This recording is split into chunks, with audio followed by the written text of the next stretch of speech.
बिस्मिल्लाहिर्रहमानिर्रहीम, अस्सलाम वालेकुम। आप देख रहे हैं आज का पाकिस्तान और मैं हूं डॉक्टर शुमाइला गफ़ार। नाज़रीन, मईशत और गवर्नेंस एक दूसरे के लिए लाजिम व मलजूम है। मजबूत मईशत के लिए तगड़ी गवर्नेंस बहुत ज़्यादा ज़रूरी है। जैसे कि आप जानते हैं कि हुकूमत अपने 3 साल पूरे कर चुकी है।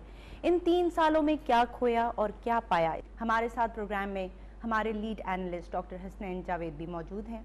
अस्सलाम वालेकुम doctor Hasnain, welcome to the programme. हमारे साथ मौजूद हैं गवर्नर पंजाब चौधरी सरवर साहब, जो कि बरतानिया में अपनी खिदमत सर अंजाम दे चुके हैं and he serving the nation as governor Punjab the second time.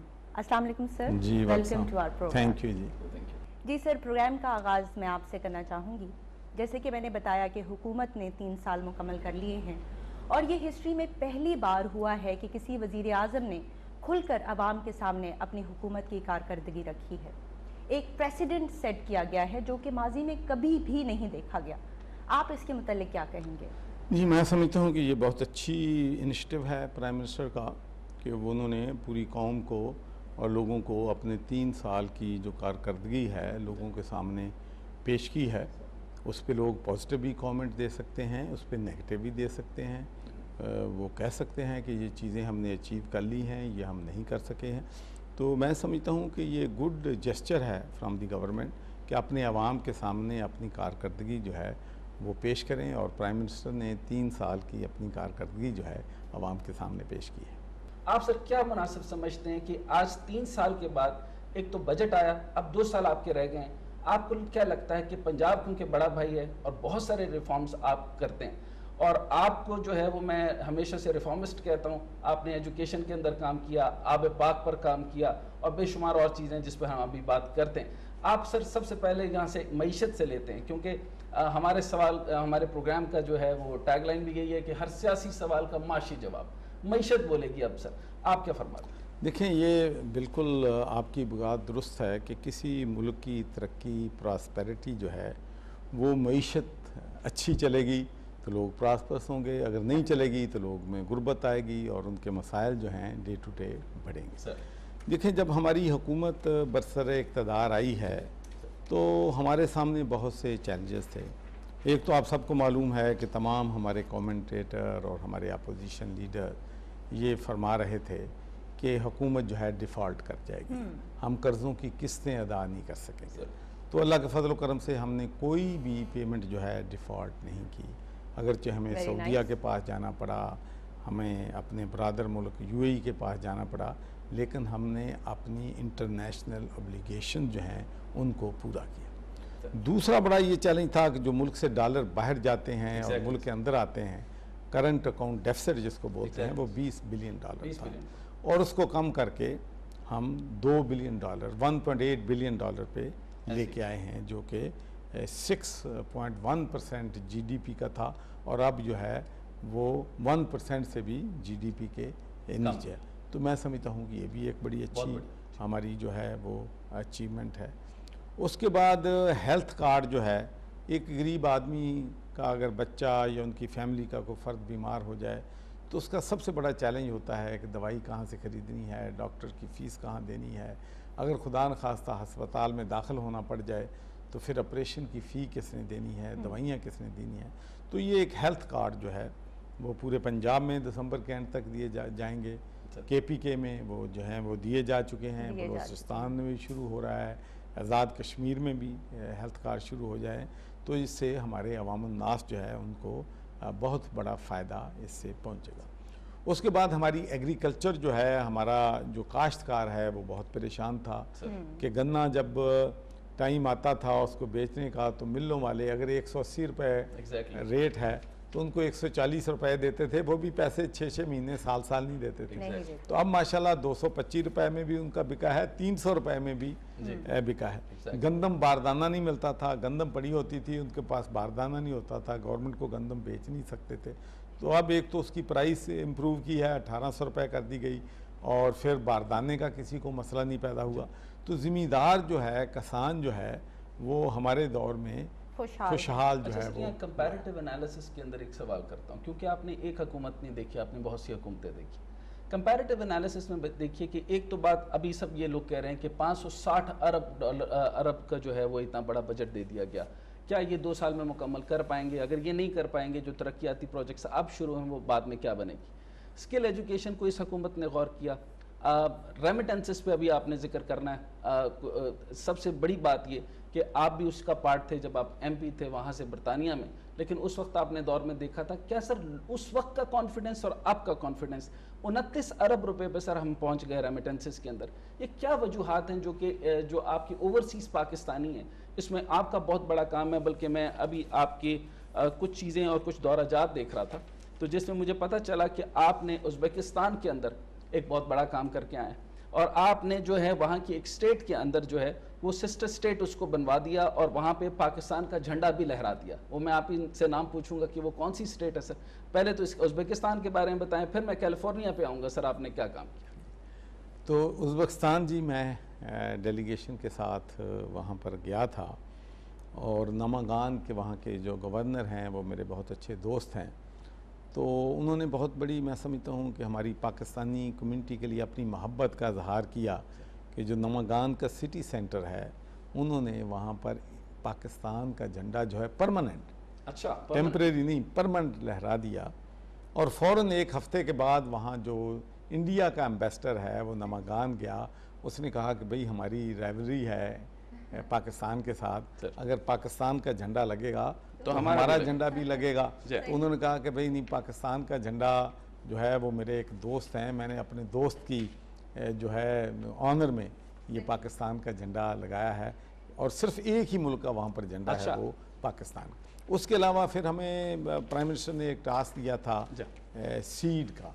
आपको मालूम है कि पूरी दुनिया में अब जो कॉटन है उसकी जो यील्ड है वो 2000 किलोग्राम 2500 किलोग्राम पर हेक्टर है और पाकिस्तान में बदकिस्मती से वो यील्ड जो है 600 किलोग्राम पे आ गई है। हमारी 15 मिलियन बेल होती थी, अब 7 मिलियन बेल पे हम आ गए हैं। जिससे हमारी बहुत ज़्यादा नुकसान जो है हमारे मईशत को भी पहुंच रहा है, हमारी एग्रीकल्चर को भी पहुंच रहा है।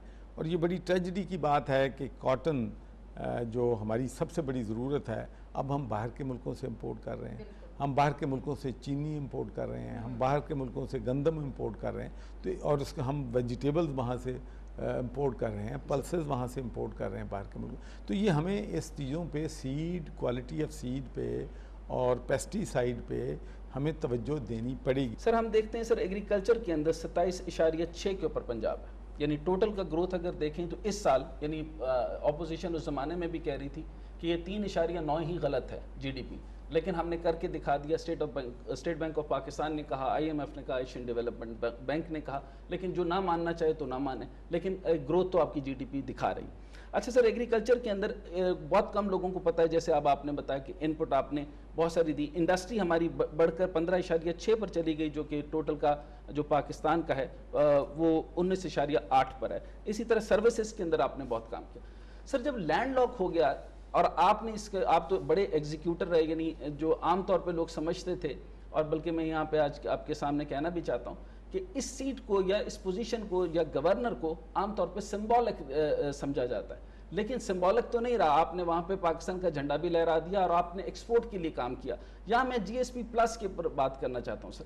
ये 24 बिलियन के ऊपर जब आप लेकर गए और अब आप देखते हैं कि इंटरनेशनल इदारे जैसे FATF के अंदर भी साजिश हो रही है, अब GSP प्लस के अंदर दोबारा से एक साजिश है, इसको आप कैसे देखते हैं सर? जी, एक तो मैं ये कहना चाहता हूँ कि it was a very difficult task 2013-14 में, कि उस वक़्त भी इंडिया भरपूर तरीके से हमारे ख़िलाफ़ लॉबी कर रहा था और कुछ हमारे दोस्त ममालिक जो हैं वो भी, कंपटीशन होता है, कंपटीशन में तो कोई दोस्त नहीं होता, तो वो भी हमारी मुखालफत कर रहे थे। तो लेकिन अल्लाह की मेहरबानी से, और मेरे चूँकि मैं यूरोप में सारी ज़िंदगी गुजारी है, बहुत से मेंबर ऑफ़ यूरोपियन पार्लियामेंट, उस वक़्त बरतानिया जो था वो यूरोपियन पार्लियामेंट का हिस्सा था, तो वहाँ तकरीबन 72 मेंबर ऑफ़ यूरोपियन पार्लियामेंट थे हमारे बरतानिया से, और मुझे बड़ा फ़ख्र है कि दे यूनानिमसली सपोर्टेड अस है, क्योंकि हमारे लोगों ने जो कंजर्वेटिव पार्टी में थे उनसे लॉबी की, जो लेबर में थे उसको हमने लॉबी की, इसी तरीके से लिबरल,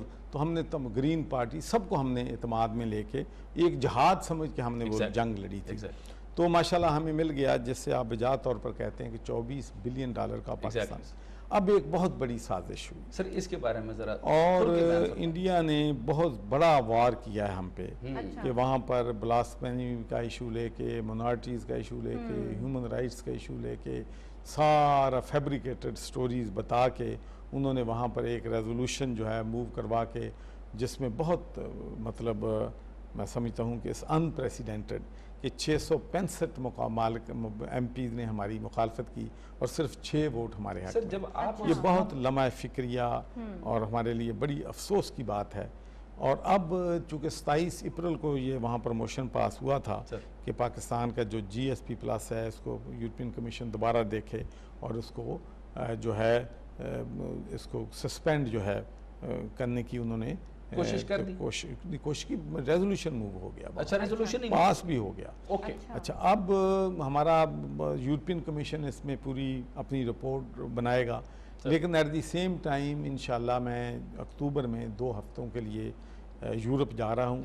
वहाँ पर इंशाल्लाह मेंबर ऑफ यूरोपियन पार्लियामेंट से मिलेंगे और वहाँ पर जो इनका कमेटी है, ट्रेड कमेटी है, और ये भी एक जहाद ही है, बहुत बड़ी हमें एफर्ट्स जो है करनी पड़ेगी। और मुझे यकीन है कि इंशाल्लाह जिस तरीके से अल्लाह ताला ने 2013 में हमें कामयाबी दी थी, अल्लाह ताला इसमें भी हमें इसलिए कि हमारे पास कोई ऑप्शन नहीं है। चीन में भी आपको बड़ी कदर की निगाह से देखा जाता है और वहाँ के गवर्नर्स काफ़ी लोग आपसे कांटेक्ट में भी रहते हैं। आप सर जैसे एजुकेशन के अंदर आपने एक्सचेंज प्रोग्राम्स भी शुरू किए, यहीं से मैं देखता हूँ कि आपने चाइना के साथ भी बहुत सारे एक्सचेंज प्रोग्राम्स शुरू किए। कैलिफोर्निया के सर अंदर एक बेन डेविस यूनिवर्सिटी के साथ आपने बड़ा काम किया है, उसको आपने एक्सचेंज प्रोग्राम के तहत आपने एग्रीकल्चर यूनिवर्सिटी फैसलाबाद के साथ शायद आपने बनाया, उसके बारे में फरमाइए कि जी मैं और उसको आपने स्टेट का भी कोई दर्जा दिलवाया, सिस्टर स्टेट के तौर पर। मैं USA गया था 2 हफ्तों के लिए और मैंने 12 सिटीज़ जो हैं वहाँ पर 12 दिन में मैं पहुँचा। वहाँ पर मैंने सेनेटर से भी मुलाकातें की, कांग्रेसमैन से भी की, कांग्रेस वुमन से भी की, मेयर से भी की, गवर्नर से भी की, डिप्टी गवर्नर से भी की, और मैं 116 से ज़्यादा इलेक्टेड रिप्रेजेंटेटिव को वहाँ पर मैंने मुलाकातें की। अच्छा। तो डेविस यूनिवर्सिटी के साथ इसलिए हमने यूनिवर्सिटी ऑफ एग्रीकल्चर फैसलाबाद की MOU साइन की है क्योंकि हम ये Davis university is the best university in the world agriculture पे, सीड पे, यील्ड पे, तो वहाँ पर हमें बहुत सारी मदद मिल सकती है। तो हमने माशाल्लाह उनके साथ एग्रीमेंट साइन कर लिया है, मैंने यहाँ पर कमेटी बना दी है और अब हमारे वफूद जो हैं एक दूसरे के साथ जाना शुरू हो जाएंगे और टेक्निकल चीज़ों पे, इनोवेशन पे इंशाल्लाह हमें बहुत ज़्यादा मदद जो है वो मिलेगी। और मैं वो जो आप बात कर रहे हैं सिस्टर प्रोविंस की, आपको पता है कि स्टेट ऑफ कैलिफोर्निया जो है is the largest state in United states of America, और उसकी जो इकानमी है फ्रांस की इकानमी से उस स्टेट की बड़ी इकानमी। अच्छा। तो उन्होंने वहाँ पर बहुत हम पे मेहरबानी की कि उन्होंने मेरी मौजूदगी में वहाँ पर एक रेजोल्यूशन वहाँ की पार्लियामेंट में पेश किया जो कि अपोजिशन पार्टियों ने भी उसको सपोर्ट किया। और वो रेजोल्यूशन ये है कि स्टेट ऑफ कैलिफोर्निया को पंजाब के साथ सिस्टर प्रोविंस जो है वो बना दिया जाए और उसके बाद इंशाल्लाह आप देखेंगे कि LG कार्ड उसमें एग्रीकल्चर में, IT में, क्योंकि बहुत सी चीज़ें हमारी कॉमन हैं। तो जब हमारी उनके साथ एक्सचेंज प्रोग्राम्स होंगे तो बहुत सी चीज़ों में हमें पाकिस्तान की मदद जो है वो करेंगे। और बड़ी फ़ख्र की बात है कि उन्हें जहाँ पर जो मेंबर थे वहाँ पर असम्बली के, तो जब स्पीकर ने मेरा नाम अनाउंस किया कि गवर्नर पंजाब यहाँ पर मौजूद हैं, तो to my surprise, to be honest, it was a great honour for me and for my country कि उन्होंने मुझे स्टैंडिंग ओवेशन।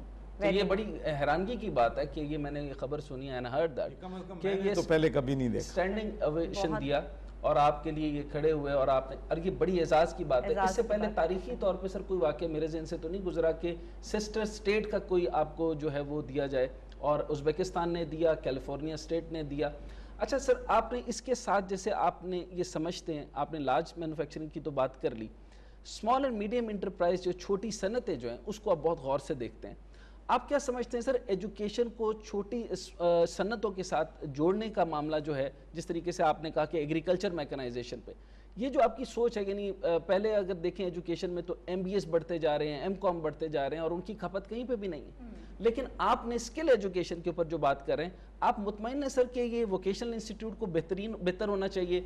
आपकी जो ट्रेनिंग है, जैसे CPEC के अंदर बेशुमार प्रोजेक्ट्स हैं, वो अपने लोग खुद लेकर आ रहे हैं, हमारे रिसोर्सेज अभी इस तरह यूटिलाइज नहीं हो रहे, इसका विजन आपका क्या है? दो चीज़ें आपने कही हैं। एक तो टेफ्टा हमारा अदारा है सर, जो कि स्किल्ड एजुकेशन पे काम कर रहा है, स्किल डेवलपमेंट पे काम कर रहा है। तो उसमें माशाल्लाह हमारे जो वहाँ पे चीफ़ एग्जेक्टिव हैं अली सुलेमान साहब, जब से उन्होंने इसका चार्ज संभाला है बेहतरीन काम कर रहे हैं। अप्रेंटिसशिप में इजाफा हुआ है और बहुत साइंटिफिक तरीके से वो लोगों को ट्रेनिंग दे रहे हैं ताकि मुल्क के अंदर जो हमारी इंडस्ट्री की रिक्वायरमेंट है वो भी पूरी हो और बाहर के मुल्कों में भी हम अपनी फ़ोर्स जो है, ट्रेंड फोर्स, जब आपकी देखें अगर आपकी अनस्किल्ड फोर्स बाहर जाती है तो उसकी तनख्वाह जो है स्किल्ड फोर्स से बहुत कम होती है। इंडिया के लोग स्किल्ड जाते हैं, वो हमारे लोगों से डबल पैसे कमाते हैं। तो हमें भी जिन लोगों को बाहर भेजना है, हमें अगर स्किल दे के भेजेंगे तो हमारे लिए वो ज़्यादा ज़र मुबादला कमाएंगे और वो ख़ुद भी खुशहाल होंगे और उनकी फैमिली जब ज़्यादा बेहतर कमाएंगे तो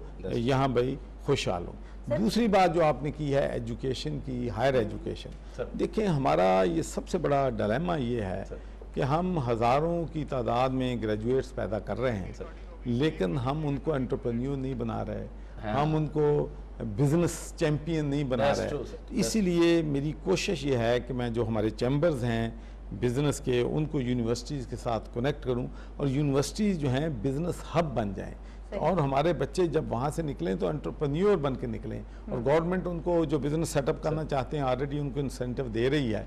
तो मैं समझता हूँ कि जब बच्चे हमारे बिजनेस देखें, ये जो हमारी एक सोच है, दो सोच हैं जो हमें नुकसान पहुँचा रही है। एक तो सोच हमारी ये है कि मैं अगर ग्रेजुएशन कर ली या मैंने MA कर लिया तो मैं हो गया बाबू सर, मैं अपनी अगर किसी बॉक्स उठा के या टिलते खड़ा हो जाऊंगा या लेबर कर लूँगा, ये मेरी शान के खिलाफ सर। एक तो ये हमें चेंज करनी पड़ेगी परसेप्शन। मैंने वहाँ पर देखा है जो बच्चे मास्टर्स कर रहे हैं, जो लोग PhD कर रहे हैं, वो लोगों के रेस्टोरेंट में एज ए वेटर काम कर रहे हैं, एज ए अपना शेफ़ काम कर रहे हैं। तो वह ये इसमें कोई शर्माने की बात नहीं है। लेबर करनी जो है ये कोई बुराई नहीं है इसमें। एक तो हमारे बच्चों से ये दूर करनी पड़ेगी हमें कि भाई ऐसी कोई शान के खिलाफ नहीं है बात। और दूसरा ये है कि जो पढ़ने आप जाते हैं तो इसका मतलब ये नहीं है कि आपने सिर्फ सरकारी नौकरियां करनी है, ये बड़ी प्राइवेट सेक्टर में भी नौकरियां जो हैं ज़्यादा मुनाफे वाले हैं, वो ज़्यादा पे करते हैं। तो हमारा एक तो हमारा माइंड सेट है कि नौकरी हो ये सरकार दी सर, तो लेकिन हमें जो प्राइवेट सेक्टर है वो तनख्वाह भी सरकारी मुलाजमों से डबल देते हैं, ट्रिपल देते हैं। और फिर ख़ासकर अगर आप एंटरप्रेन्योर बनते हैं, अपना बिजनेस इंसेंटिव लेते हैं, अपने बिजनेस शुरू करते हैं, तो आप कई दफ़ा साल में इतने पैसे कमा लेते हैं कि आप मुलाजमत के साथ जो 20 सालों में नहीं कमा सकते।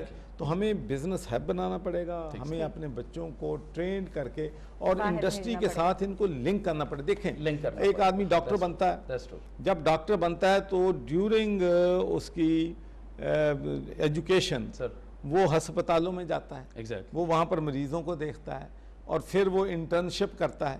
लेकिन ये हमारे जो बच्चे हैं इनको इंडस्ट्री के साथ इंटर्नशिप करनी चाहिए। और यू बी सरप्राइज कि मैंने वाइस चांसलर जो हमारी यूनिवर्सिटीज़ के हैं एग्रीकल्चर को एकदम उनको बुलाया, मैंने कहा भाई मुझे ये बताएं कि जो बच्चे आपके साथ पढ़ते हैं तो कोई मुझे तो नहीं बच्चा मिला जिसने जाके फार्म पे काम किया हो या किसी फार्म का मैनेजर बन गया हो।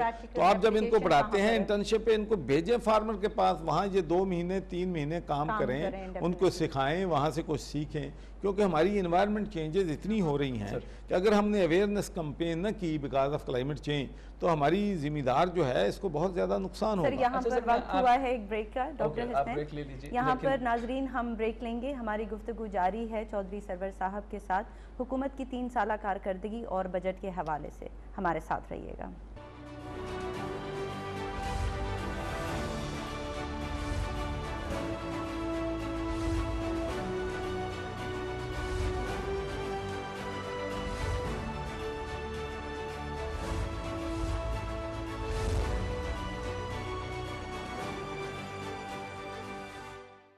वेलकम बैक नाजरीन, चौधरी सरवर साहब के साथ हमारी गुफ्तगू जारी है। जिस तरह मुझे ये बताइएगा कि सेहत के लिए तकरीबन जो बजट रखा गया है वो उसमें 3 गुना इजाफा किया गया है। इसके साथ साथ तालीम के लिए भी 442 बिलियन रुपए रखे गए हैं और पंजाब जिसे ब्रेड बास्केट कहा जाता है, तो ज़राअत के शोबे के लिए हुकूमत ने 28 बिलियन रुपए मुख्तस किए हैं, तो आपको लगता है कि ये काफ़ी होंगे? देखिए, मैं तो इस बात पे बिलीव करता हूँ कि अगर हमारे मुल्क में रेवोल्यूशन आ सकता है, हमारे पास पोटेंशियल सिर्फ एग्रीकल्चर है। एग्जैक्टली। और हमारा बिलियंस डॉलर्स हम अब इंपोर्ट पे लगा रहे हैं, वीट की इंपोर्ट पे, शुगर की इंपोर्ट पे, कॉटन की इंपोर्ट पे। तो अगर हम अपना ये जो हमारा इंपोर्ट है इसको बचा लें और एग्रीकल्चर को वो सब्सिडाइज कर दें, तो हमारा किसान भी खुशहाल हो जाएगा और हमारे मुल्क की मईशत जो है इसको भी सहारा मिलेगा। तो खैर, बजट के अपने कंस्ट्रेंट्स होते हैं और हुकूमत को बेहतर पता होता है, जो हमारी वजारत ख़जाना है, कि कितने पैसे वो अफोर्ड कर सकते हैं। लेकिन हमारी गवर्नमेंट की पॉलिसी है कि एग्रीकल्चर को ज़्यादा से ज़्यादा प्रमोट जो है वो किया जाए। आपका कोई इरादा है कुछ 7-8 यूनिवर्सिटी मज़ीद बनाने का? इनका ज़्यादातर जो आपका ख्याल होगा या डायरेक्शन होगी तो वही इकोनॉमिक साइड पे होगी, जिसके अंदर स्किल लेबर प्रोड्यूस हो, स्किल यानी ऑफिसर्स पैदा हो या स्किल फोर्स पैदा हो? एक है एग्रीकल्चर यूनिवर्सिटीज़ जिनका लिंक जो है वो एग्रीकल्चर से होना चाहिए। जैसे इंजीनियरिंग यूनिवर्सिटी है, वो इंजीनियर्स पैदा कर रही है और इंजीनियर्स जो हैं ये हमारे मुल्क में हम उनको अंडर एस्टिमेट करते हैं। भाई इंजीनियर ने अपनी कौम को बिल्ड करना है, उन्होंने बिल्डिंग बनानी है, उन्होंने इमारत बनानी है। तो ये मैं एक चीज़ मुझे बड़े अफसोस के साथ कहनी पड़ती है कि हम यहाँ पर बिल्डिंग बनाते हैं, 3 महीने के बाद उनका सीवरेज सिस्टम जो है वो ख़राब हो जाता है, उनकी वो काम नहीं कर रही होती। तो ये, और मैं उधर बरतानिया में जो 100 साल पुरानी बिल्डिंग बनी हुई है उसका भी सीवरेज सिस्टम सही काम कर रहा है। तो लेकिन ये चीज़ें कौन दुरुस्त करेगा? ये इंजीनियर्स करेंगे। और लेकिन हमारा एक और भी डिलेमा है कि हम कहते हैं कि बिल्डिंग पे हमने 1 करोड़ रुपया लगाना है, लेकिन इंजीनियर को 5 लाख फ़ी नहीं देनी, 95 लाख डबो लेना, 5 लाख नहीं देना। तो हमें लोगों को एजुकेट करना है कि भाई ये जो प्रोफेशनल फ़ी आप देते हैं ये आपके पैसे इन दी लॉन्ग रन बचाते हैं, ये आपको जो है सही तरीके से गाइड करते हैं। तो ये जो हमारी नई यूनिवर्सिटीज़ बनती रही हैं, ये डिपेंड करता है कि एग्रीकल्चर यूनिवर्सिटी है या जनरल यूनिवर्सिटी है, वुमेन यूनिवर्सिटी है, तो उस हिसाब से वो वहाँ पर जो है ट्रेनिंग जो है। अच्छा सर, ये जो टेक्नोक्रेटिक सेटअप में आप देखते हैं और आपने यूनिवर्सिटीज़ के ऊपर देख रहे हैं, आप ये देखते हैं कि जो ज़्यादातर जो प्राइवेट यूनिवर्सिटीज़ हैं वो बिज़नेस ग्रुप्स चला रहे हैं। अच्छा, जब बिज़नेस ग्रुप्स चलाते हैं तो उन्होंने देखा होगा कि HEC की पॉलिसीज़ होती हैं वो सख्त होती हैं, उनके अंदर रिसर्च पेपर्स भी देने होते हैं, उसके अंदर टेक्निकल चीज़ें भी देनी होती हैं और फिर टेन्योर ट्रैक भी आपका पूरा होता है, लेकिन प्रो वाइस चांसलर्स भी ऐड कर दिए जाते हैं। सर, इसके ऊपर भी कोई वाज़ेह सख्त पॉलिसी, क्योंकि पिछले दिनों में जो है वो सब कैंपसेस तो बंद कर दिए गए आपकी पिछले दौर के अंदर, अब भी आपका गौर है कि ये जो पब्लिक प्राइवेट जो ऑडिटरी सिस्टम है, मॉनिटरिंग सिस्टम है यूनिवर्सिटीज़ पे, इस पर आप क्या समझते हैं? मैं आपको बताऊँ, इसमें लॉट ऑफ कन्फ्यूजन। एक तो HEC है सर, फिर हमने PHEC बना दी पंजाब में सर, हायर एजुकेशन कमीशन, फिर HED है सर। तो ये सारा मैं ये समझता हूँ कि हम सबको, मैं फिर चांसलर हूँ, गवर्नर का ऑफिस चांसलर है, तो आई शुड हैव ए से इन दैट। मैं समझता हूँ कि हमें मिल बैठ के एक ऐसी पॉलिसी तरतीब देनी चाहिए कि जो लोग मेरिट पे यूनिवर्सिटीज़ चल रही हैं उनको हम इनकरेज करें, उनको हम प्रमोट करें, उनको हम सपोर्ट करें। Right sir. जो यूनिवर्सिटीज़ स्टैंडर्ड्स मेंटेन अपने नहीं कर रही उनको हम नोटिस इशू करें कि भाई ये जो चीज़ें आपकी कमी है इनको आप इम्प्रूव जो हैं करें। हम या तो एक एक्सट्रीम पे जाते हैं कि जो इसका जी चाहे उसको सब कैंपस की इजाज़त दे दो, एक एक्सट्रीम। दूसरी एक्सट्रीम पे जाते हैं कि इन्होंने अरबों रुपए की मालियत खर्च की है, उनको बंद कर दो। सर, बंद करना भी ऑप्शन नहीं है और हर एक को इजाज़त देना ये भी दुरुस्त नहीं है। तो हमें चाहिए ये कि अगर यूनिवर्सिटी चल रही है तो हम अपनी जो एक्रेडिटेशन कमेटी है वहाँ पर विज़िट करें, उनको कहे कि भाई ये चीज़ें आपकी ठीक हैं, ये चीज़ें आपकी जो हैं दुरुस्त नहीं हैं, हम आपको 3 महीने 6 महीने देते हैं, इनको आप अपग्रेड कर लें। या आपकी फैकल्टी पूरी नहीं है, आपकी लेबॉरेटरी ठीक नहीं है, आपके पास प्रोफेसर पूरे नहीं हैं, तो उसके सख्त चेक एंड बैलेंस और मॉनिटरिंग होनी चाहिए।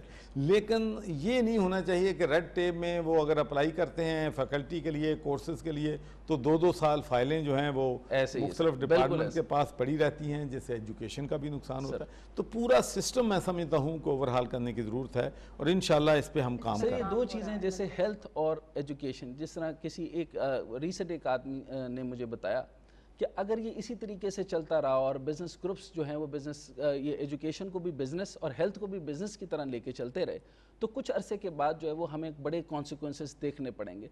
सर, आपकी मैंने मुसलसल मैनिफेस्टो देखता हूँ या आपका आइडिया देखता हूँ या विजन देखता हूँ, आप एजुकेशन रिफॉर्म्स के बहुत हक में, इसके बारे में सर जरा मजीद फरमाइए। जो बात कहना, सवाल भी पूछना चाहूंगी। देखिए मैं आपको प्रॉब्लम का जी, प्रॉब्लम यह है कि आम पब्लिक परसेप्शन में लोग समझते हैं कि यूनिवर्सिटीज़ के लोग जो हैं वो ये नहीं करते, वो नहीं करते सर। लेकिन जब मैंने इसको बड़े गौर से देखा, इन डेप्थ देखा, तो मैं हैरान हो गया कि यूनिवर्सिटी वाले बेचारे, उनके हर चीज़ डॉक्यूमेंट कंप्लीट है, लेकिन 3-3 साल 4-4 साल फाइलें उनकी ब्यूरोक्रेसी के डेस्क पे पड़ी हैं, उन पे कोई एक्शन नहीं हो रहा। फिर मैंने नोटिस इशू किया कि कोई फाइल किसी ब्यूरोक्रेट के सामने, चाहे वो चीफ मिनिस्टर का ऑफिस है, गवर्नर का ऑफिस है, हायर एजुकेशन डिपार्टमेंट है, एग्रीकल्चर डिपार्टमेंट है, हेल्थ है, उनको 10 दिन से ज़्यादा फाइल हुई तो मैं उनको रिप्रीमांड करूँगा। इसलिए कि अगर आप देखें ना, एक बंदे ने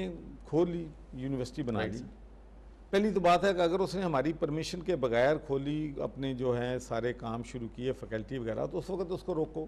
अब बच्चों ने वहाँ पर 4 साल दे दिया, उनके वालिदैन ने फीस भी दे दिया, अब आप कहते हैं आपने उनको डिग्री नहीं देनी। भाई उन बच्चों के वालिदैन का क्या कसूर है? ऐसे ही भाई अगर वो इलीगल हैं तो उनको फौरन बंद करो, राइट सर। अगर वो लीगल हैं तो उनको इजाज़त दो, उनको परफॉर्म करने दो। Exactly. और उसके लिए एक प्रॉपर स्ट्रेटजी पॉलिसी होनी चाहिए, ब्लैक एंड वाइट, कि ये जो डिमांड है, और डिमांड जो है वो रीज़नेबल होनी चाहिए कि ये पॉसिबल है, ये नहीं है। मिसाल के तौर पर अगर कोई यूनिवर्सिटी बनाता है तो उसके पास इतनी लैंड होनी चाहिए सर, उसके पास बिल्डिंग होनी चाहिए, उसके पास लेबॉरेटरी होनी चाहिए, उसके पास इतने प्रोफेसर होनी चाहिए, उसके पास इतनी एंडोमेंट होनी चाहिए।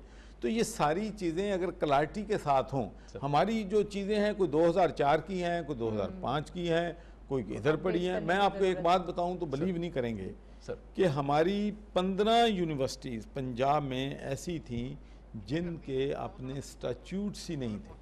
ओके। जिस फाउंडेशन पे यूनिवर्सिटी ने चलना है वो डॉक्यूमेंटेशन ही नहीं है आपके पास कि इस यूनिवर्सिटी को चलाना कैसे। और एक यूनिवर्सिटी 15 साल से 20 साल से सर कोई मतलब एडहॉक बेसिस से सबको हर चीज़ इलीगल हो रही है, स्टैट्यूट्स के बगैर तो एम्प्लॉय भी रखना इलीगल है। एग्जैक्टली। तो मैंने उस पर, और मैं एजुकेशन मिनिस्टर, मैं कभी शुक्रगुजार हूँ कि हमने फिर तमाम यूनिवर्सिटीज़ के लोगों को बुलाया, डिपार्टमेंट के लोगों को बुलाया, हमने कहा कि भाई 3 महीने के अंदर अंदर तमाम यूनिवर्सिटी के स्टैट्यूट्स जो हैं इन प्लेस होने चाहिए ताकि ये प्रॉपर तरीके से फंक्शन कर सकें।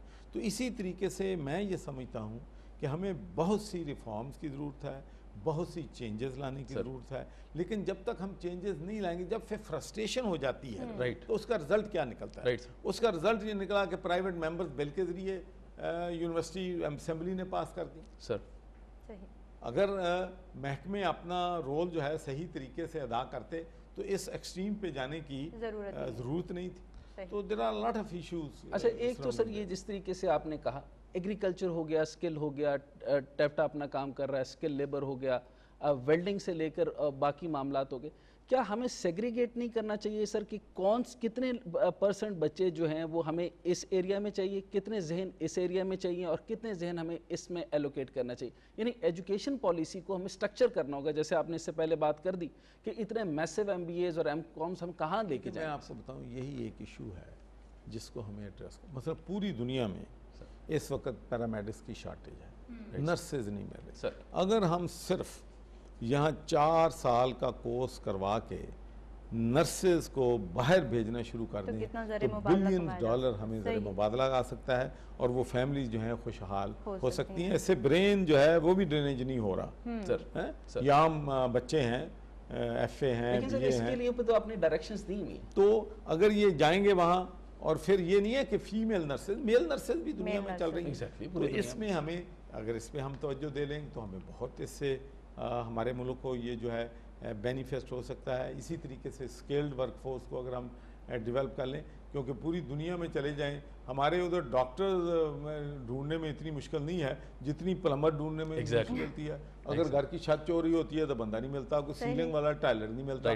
तो यूरोप में सबसे ज्यादा अगर उनको टेलीफोन पे इमरजेंसी बुलाओ तो सिर्फ आने का 50 पाउंड ले लेते हैं। आप काम करवाएं ना करवाएं, एस्टीमेट बाद में देना है, सिर्फ कॉल आउट, इमरजेंसी कॉल का इतना।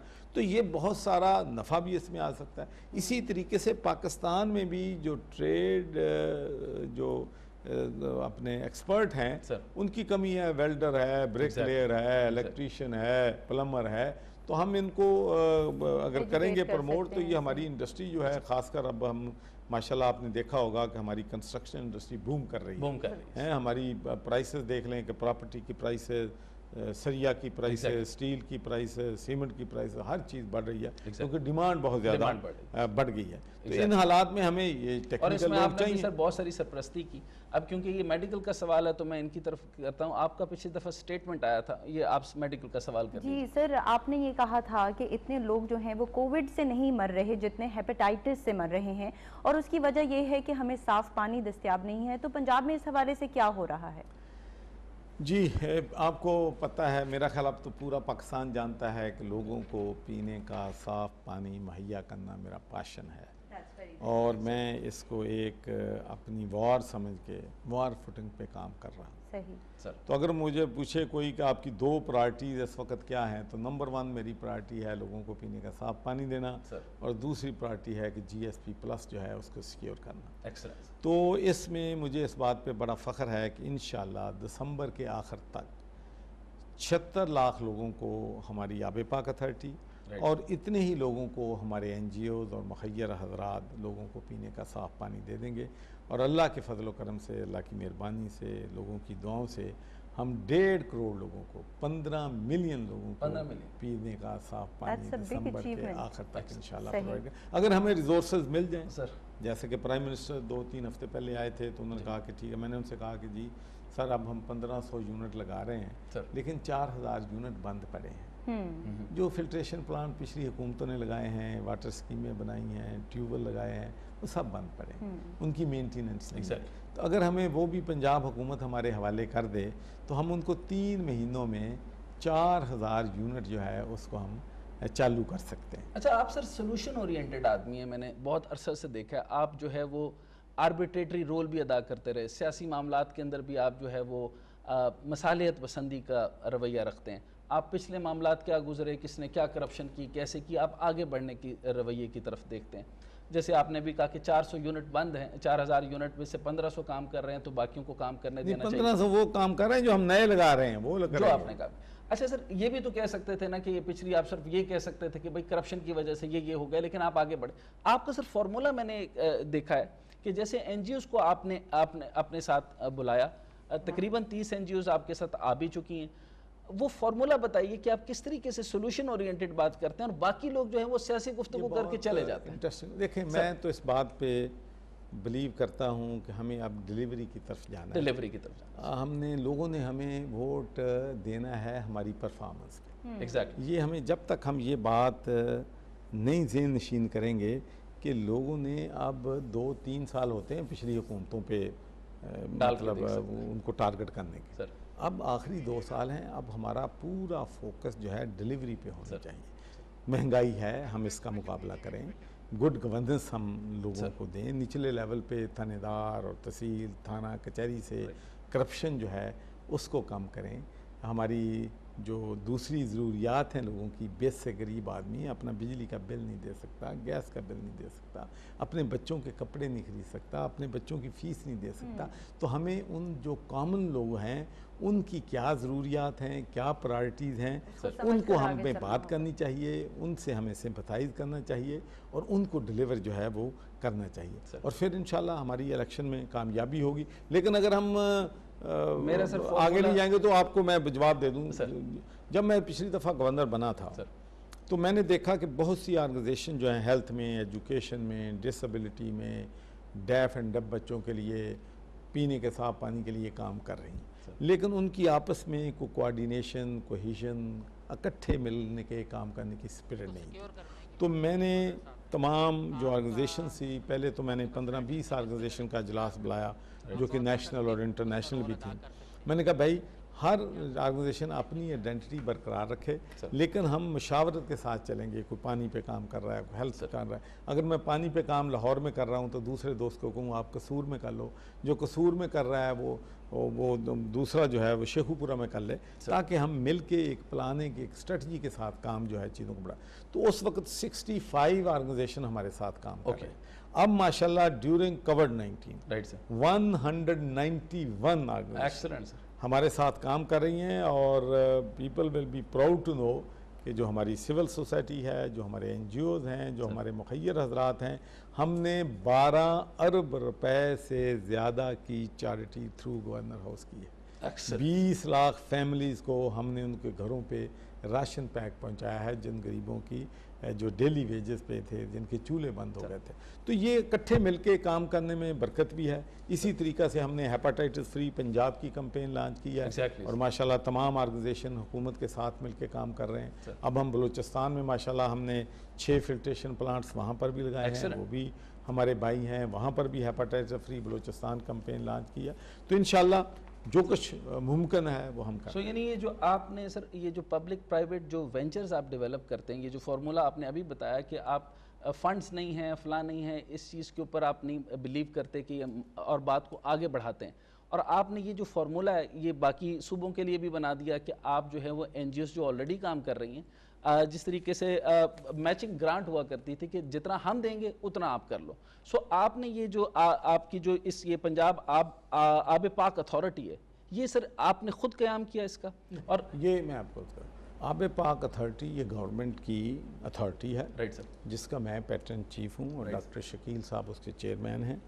और उस पे हम जो है गवर्नमेंट ने हमें 4.5 अरब रुपए का PC1 मंजूर किया था, जिससे हम माशाल्लाह, और मैं आपको बता दूं एक तो वाटर अथॉरिटी काम कर रही है, लेकिन वाटर अथॉरिटी जो है जो NGOs हमारे टॉप 10 NGOs हैं पानी में, उनके साथ हमारा राब्ता है, उनसे हमारी रेगुलर मीटिंग्स होती हैं। फिर वो हमें बताते हैं कि फ़लाँ जगह पे हम लगा रहे हैं, वहाँ पे वो लगा रहे हैं, वहाँ पे आब पाक अथॉरिटी नहीं लगाती, यहाँ आब पाक अथॉरिटी लगाती है, वहाँ NGOs नहीं लगाते। तो इसलिए और NGOs जो हैं माशाल्लाह जितने लोगों को पानी हमारे NGOs देंगे उतने ही लोगों को आब पाक अथॉरिटी देगी। आप अंदाज़ा कर लें कि हम मैच कर रहे हैं हुकूमत। एक्सेलेंट। ये पहली हुकूमत है जो कि वाकई अवाम की ज़िंदगी बदलना चाहती है और फीते काटने पर यकीन नहीं रखती है। और आपने ये कहा कि एग्रीकल्चर पर जोर दिया जा रहा है, किसान कार्ड इंट्रोड्यूस करवाया गया है, सेहत पर भी काम हो रहा है सेहत कार्ड के हवाले से। तो आप मुझे ये बताइएगा कि पंजाब में जो महंगाई की सूरत हाल है उस पर आप क्या कहना चाहेंगे, उसे कैसे कंट्रोल किया जाएगा? और थोड़ा सा मैं चाहूँगी एजुकेशन की भी बात हुई तो यकसान निसाब तालीम के बारे में आप क्या कहेंगे कि इसको पंजाब में कैसे परसीव किया जा रहा है? देखिए मैं समझता हूँ कि ये एक बहुत बड़ी अचीवमेंट है। ये पाकिस्तान में बड़े अफसोस की बात थी कि प्राइवेट सेक्टर कुछ और पढ़ा रहा है, सरकारी स्कूल कुछ और पढ़ा रहे हैं, मदरसे कुछ और पढ़ा रहे हैं, ग्रामर स्कूल कुछ और पढ़ा रहे हैं। तो ये बड़ी काविश की है हमारे लोगों ने, हमारी हुकूमत ने, and thanks to all the provincial governments as well, क्योंकि तवावन के बगैर फेडरल गवर्नमेंट नहीं कर सकती थी। तो ये जो यकसा निसाब का निज़ाम है, गरीब हो अमीर हो सब जो है सेम सिलेबस होगा, ये एक बहुत मैं समझता हूँ कि पॉजिटिव हमारी जो है चीज़ हमारे दौर में हुई है।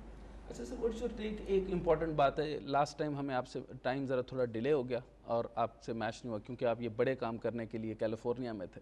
अच्छा सर, ये बताइए कि EVM के ऊपर एक बहुत बड़ा प्रॉब्लम बना हुआ है, इलेक्ट्रॉनिक वोटिंग सिस्टम। अच्छा, क्या प्रॉब्लम आ रही है, क्यों नहीं होना चाहिए? अगर इलेक्ट्रॉनिक सिस्टम आ जाता है और जो हमारा इलेक्टोरल रिफॉर्म्स का सिस्टम है, इसके ऊपर भी मैं आपका विजन लेना चाहूँगा। इसमें मेरा विजन ये है सर कि इलेक्टोरल रिफॉर्म्स की ज़रूरत है, राइट सर, और मैं समझता हूँ और ये बहुत ज़रूरी है, राइट सर, कि अपोजिशन हमारे साथ मुज़ाकरात करे, हम मिल बैठे, राइट सर, मिल के फैसला करें, और जो सिस्टम वो कहें हमें कबूल नहीं, हम उन पे इम्पोज नहीं करेंगे। ओके, लेकिन बैठना तो पड़ेगा ना, अगर बैठेंगे नहीं तो फिर तो खराबी है। तो मेरी अपनी सोच ये है कि जो भी सिस्टम है वो अपोजिशन को एतमाद में लगाए बगैर आप लेजिस्लेशन तो कर सकते हैं सर, लेकिन अगर इलेक्टोरल रिफॉर्म्स लानी है जिसको अपोजिशन रिजेक्ट कर देगी तो फिर तो हमने उसको पहले ही कंट्रोवर्शियल बना दिया। तो इसलिए मैं अपोजिशन से भी कहूँगा कि वो इस बात पे अपनी हठधर्मी का सबूत न दें। और मैं अपनी हुकूमत से भी कहूँगा कि उनको प्यार के साथ बैठाएं अपने साथ और कहें कि भाई हमने पाकिस्तान जब से बना है तो जो इलेक्शन जीतने वाला है जश्न मनाता है, हारने वाला कहता है धांधली हो गई है। कोई मुझे एक इलेक्शन बता दें कि जी हारने वाले ने जीतने वाले को मुबारकबाद दी हो, वो कहते हैं धांधली हुई है। हर इलेक्शन में 2013 में पीटीआई कहती धांधली हुई है, अब नून कहती है, पीपल्स पार्टी कहती है धांधली। तो क्यों ना हम मिल बैठ के एक ऐसा वज़ा कर लें कानून और एक ऐसा रिफॉर्म कर लें इसमें इलेक्टोरल सिस्टम में कि किसी को इसमें शकूक व शुबहात न रहें। और मैं समझता हूँ कि 50% our problems will be resolved if we can bring a credible system which is acceptable to all the political organizations.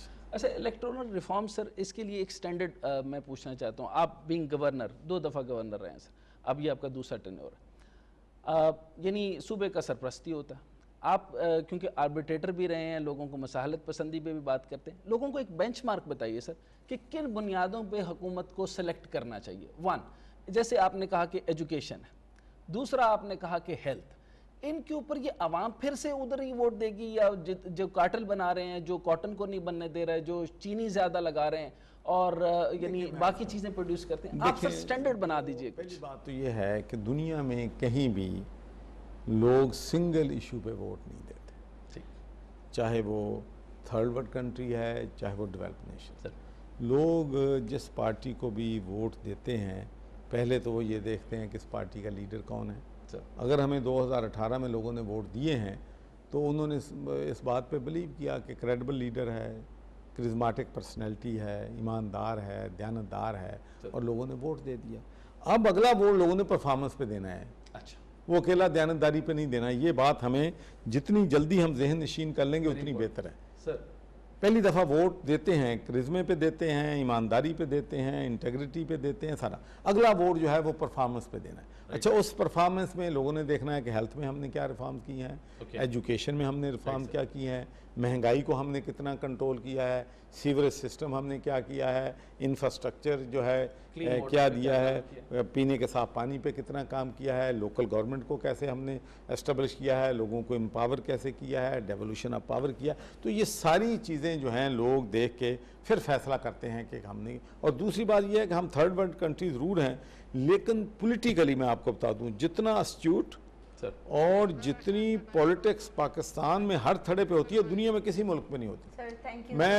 मैं वहाँ पर जो उनकी रेस्टोरेंट्स में भी जाता था, उनके क्लबों में भी जाता था, उनके सिनेमा घरों में भी जाता था, कोई जगह पे किसी पे मौसम की बात हो रही है, किसी जगह पे एजुकेशन की बात हो रही है, किसी जगह पे, लेकिन पाकिस्तान ते पिंडा जरा थड़े हुक्का लाया म्यूडे ते बैठा वो भी कह रहा नवाज शरीफ अच्छा वो चला गया, इमरान ने यह करता, जरदारी ने यह करता। तो जितनी पॉलिटिक्स पाकिस्तान में फलां करप्शन का, और इस कौम को हर एक का पता है सर, ये भी बड़ी गल जे सर, दे नो एवरीबॉडी, कहें ना कहें इनको सबका पता है कि कौन क्या कर रहा है, हर पे निगाह रखे हुए हैं। उनको ये भी पता है मेरा एमपीए क्या कर रहा है, उनको ये भी पता है मेरा एमएनए क्या कर रहा है, उनको ये भी पता है मेरा गवर्नर क्या कर रहा है।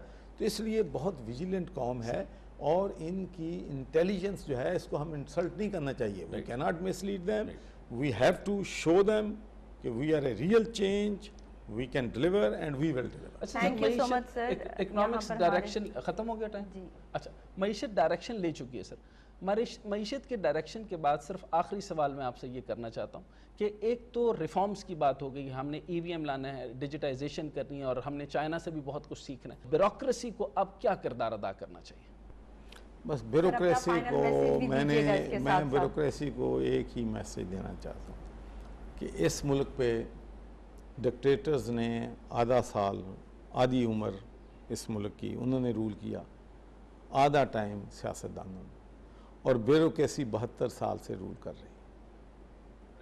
और बस इनसे मैं यही कहूँगा कि देखें ये अवाम हैं, जब तक ब्यूरोक्रेसी हुकूमत इकट्ठे नहीं चलते, एक सोच के साथ आगे नहीं बढ़ते, हम डिलीवर नहीं कर सके। हम 2 साल एक फिल्ट्रेशन 2.5 साल नहीं डिलीवर कर सके, एक इसलिए कि ब्यूरोक्रेसी और हम एक पेज पे नहीं थे। जब उनकी नीयत साफ हो गई और वो ऑन बोर्ड हो गए, काम शुरू हो गया। अब भी जब तक उनकी नीयत साफ रहेगी काम चलेगा, जब नीयत साफ नहीं होगी फिर हमारा काम फिर रोक देंगे। सर आपने ये बहुत अच्छी बात की, thank you so much for your time, बहुत आपसे मुफीद गुफ्तगू रही।